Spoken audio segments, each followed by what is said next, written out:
Hello, my name is Bill Polasky. I'll be APUSH history instructor for the entire series of lessons we'll be doing to try to prepare you for the ins and outs of the advanced placement examination, the College Board exam in United States history. It's definitely a rigorous exam, it's a comprehensive exam, and we will focus the bulk of these lessons initially on content to kind of bring you through the things we're going to bring you through to show you the way.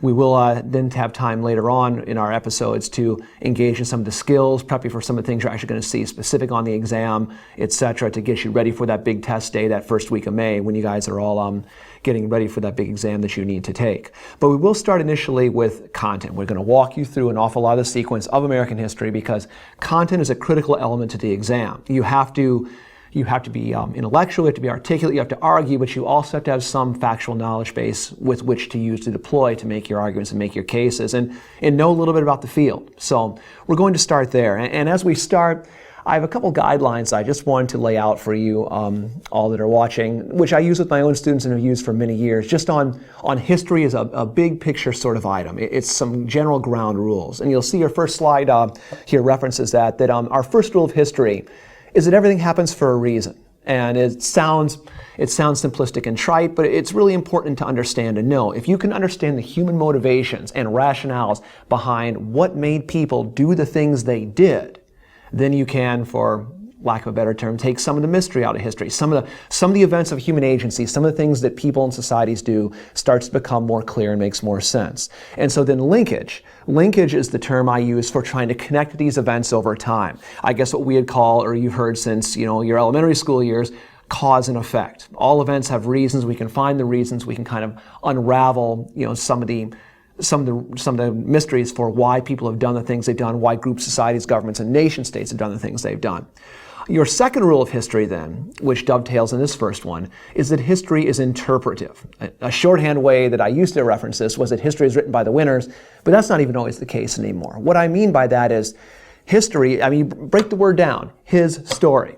Gender specific perhaps, but you get the point. It's somebody's point of view on the record of things that have gone on in the human experience. As such, when you look at history or a source, you have to consider who the source is, what they're writing for, and where they're coming from, as they've got a certain point of view. One example that's going to tie very much into today's episode we're going to get into soon enough: did Columbus discover America? You've heard that since grade school he did, but it's pretty obvious if you take about a second or two to think about it. For a significant number of people, a couple million at the very least, he did not. The Native Americans, they knew where they'd been for years, right? Columbus discovered it for a certain group of people on the planet who did not really know fully of the land masses that were here.